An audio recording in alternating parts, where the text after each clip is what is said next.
Welcome to Luca and Miguel. Enjoy the video. In this video, I will show you how to make delicious cabbage on the stove. First, let's talk about preparation. Select a fresh cabbage head that feels firm and heavy for its size, with vibrant green leaves. Before you begin, remove any tough or wilted outer leaves. Then, cut the cabbage into quarters, carefully remove the tough inner core, and slice it into thin ribbons or 1-inch bite-sized pieces, ready for cooking.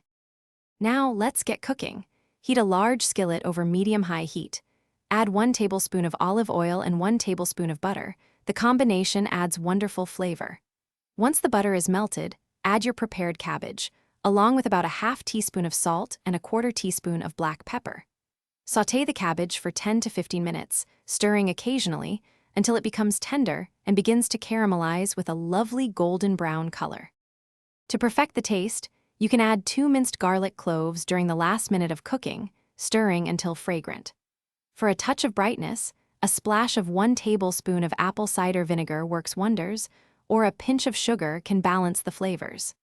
Feel free to customize with other additions like thinly sliced onions, a 1/4 teaspoon of red pepper flakes for a little heat, or a dash of smoked paprika for depth. Once your cabbage is perfectly cooked and seasoned, it's ready to be served. Enjoy this delicious and versatile side dish immediately while it's warm. If you have any leftovers, make sure to transfer them to an airtight container and refrigerate within 2 hours of cooking. Properly stored, your cooked cabbage will remain fresh and tasty for about 3 to 5 days, ready to be enjoyed again. Thanks for watching and please subscribe. It's the best investment you'll ever make.